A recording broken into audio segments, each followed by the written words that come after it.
Harga tiket naik Borobudur yang fantastis akhirnya ditunda. Pemerintah kini tengah menghitung ulang soal harga.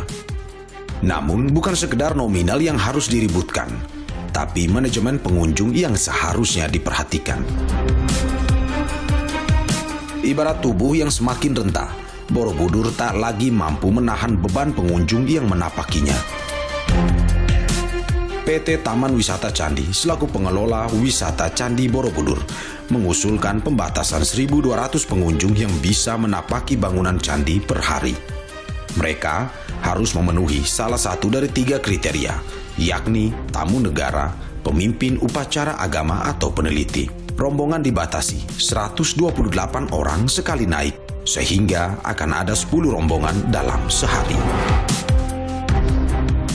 Kalau tamu negara, kalau pemimpin upacara keagamaan, kalau siapa saja warga negara yang mengajukan permohonan dengan alasan tertentu dan di-approve oleh otorita, maka dia tidak dikenakan biaya.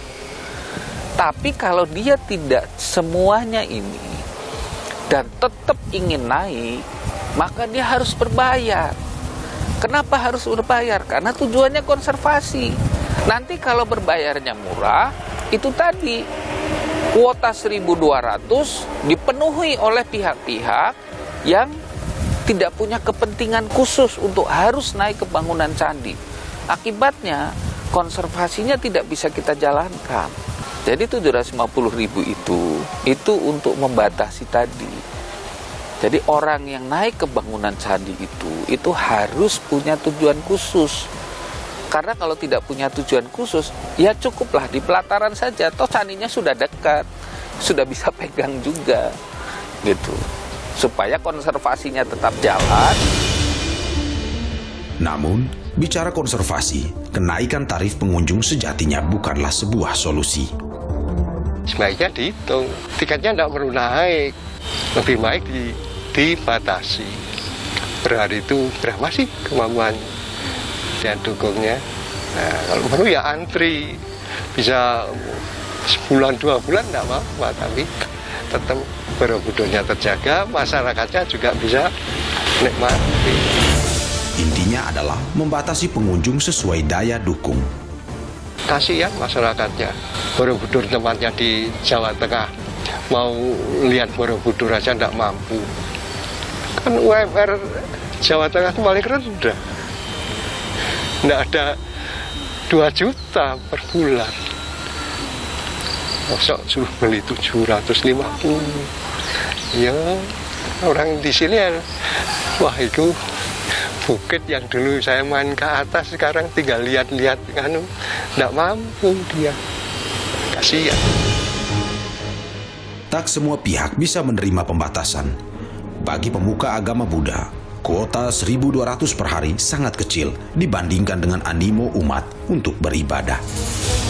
Kita mendukung program pemerintah untuk kelestarian dari Borobudur itu sendiri, selagi kita umat Buddha juga diberikan akses untuk melaksanakan kegiatan-kegiatan yang tidak sulit lah, artinya tidak mempersulit kita gitu. Karena kalau kita ibadah kan tidak neko-neko, misalkan kita beradaksina atau keliling candi yang ada di atas itu juga tetap hanya keliling saja, itu tidak ada konsentrasi kemanapun kita naik-naik ke stupa, itu tidak ada. Justru kita akan melestarikan gitu. Jadi harapan kami ya kalau bisa hanya 1.200 gitu, tapi ditambah lagi menjadi banyak gitu, asalkan regulasinya atau cara naiknya itu diatur. Salah satunya tadi sudah ada gambaran, mungkin dimungkinkan kemarin menurut Menteri juga ada sandal khusus gitu. Bagi masyarakat yang menggantungkan hidup pada wisata Borobudur, pembatasan pengunjung dan kenaikan tarif akan berdampak pada penghasilan mereka. Iya, itu kan pengaruh juga sama yang jualan-jualan itu.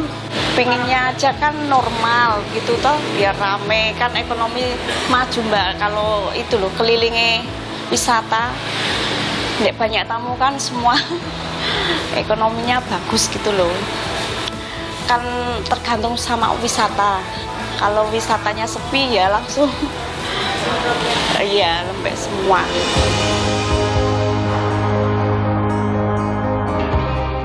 Borobudur bukan hanya milik segelintir orang.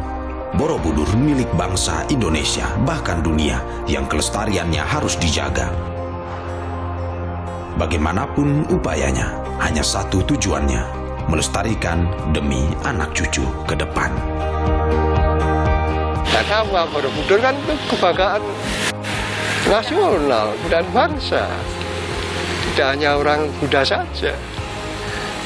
Bagaimana kalau kita tidak bisa naik mau menceritakan kejayaan nenek moyang kita?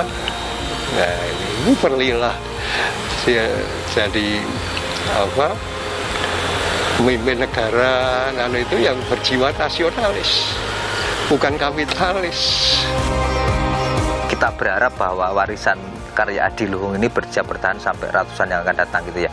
Karena kita juga sudah paham bahwa faktor penyebabnya apa, ya mari kita bersama-sama untuk meminimalisir gitu loh. Bahwa memang terjadi beberapa perbedaan kepentingan, iya itu pasti, tapi dalam konteks pelestariannya bagaimana upaya kita melestarikan ke depan, ya mestinya kita semua stakeholder, kemudian tidak hanya stakeholder terkait ya, tapi masyarakat, ya mari kita bersama-sama menyelaraskan pemahaman kita tentang Borobudur ini sebagai satu karya Adiluhung masa lalu yang luar biasa ini.